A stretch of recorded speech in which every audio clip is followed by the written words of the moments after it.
Jimmy Carafano. Jim Carafano, back from a There is long... something that you can do. You, personally, as I'm not an even individual, used to hearing can this make the anymore. world safer for your children and your grandchildren. And that is listen to Almond in the Morning. Forgot you even had an intro. After a long winter's nap, here comes Jimmy Carafano. So, I was at one of the two meetings where Jeff Sessions met the Russian ambassador. Right, because it was at a Heritage Foundation event, right? It was in Cleveland. Yeah. And there were 60 other ambassadors in the room and probably 200 people. Oh, wow. And of course, Jeff Sessions had no idea which ambassadors were going to be there. Right. So, so anybody that wants to make something sinister out of that, and here's the irony of the whole thing. Do you know who the official sponsor of that event was? Who? The U.S. State Department. So anybody that wants to make anything out of that, and do you know how often senators meet with ambassadors? Well, apparently, come on. Jeff Sessions had, within a year, had 25 separate conversations with 10 ambassadors from 10 different countries. I mean, that sounds low to me, but okay. Right. Well, maybe it was a shorter time span than that. No, but I mean for the average senator. I can't believe that they only met with 25. He must have been lazy. But it's ridiculous. Literally, this is the equivalent of have you now or have you ever used Russian dressing?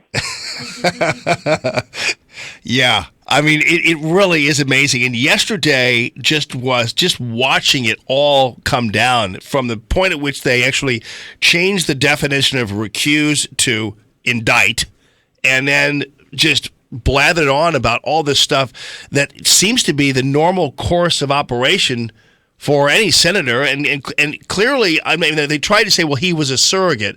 And technically, maybe. He went on TV before to talk about the Trump campaign, and then you had Al Franken's convoluted question. The deal, though, right? And this is the thing. That, by definition, right, since that event was run by the State Department, and since it was organized by Heritage and the 501c3 or whatever that was set up for that was by definition a nonpartisan event, right? So that event could not be construed as a campaign activity. That person could be a surrogate, but they could not be invited to that event, and they could not speak at that event representing a candidate or a political position, because that was an educational program that was put on in conjunction with the convention.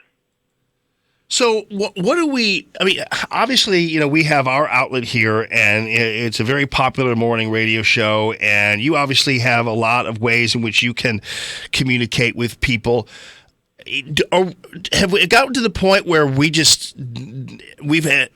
news media has become such a Chicken Little operation that they're not being paid attention to anymore? How much impact do you think this is really having on the American public?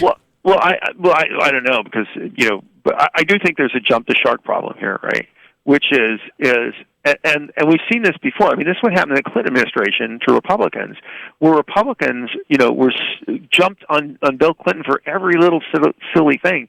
That at the end of the day, when it came to the sex scandal in the White House, half of the people just started out by saying, "Well, Republicans are always complaining about this. This is obviously just partisan stuff, right?" Right. And we also saw this if you think back in Benghazi, when Republicans went after in crazy ways, kind of Obama on day one, rather than waiting for the facts to come out. And one of the reasons why Watergate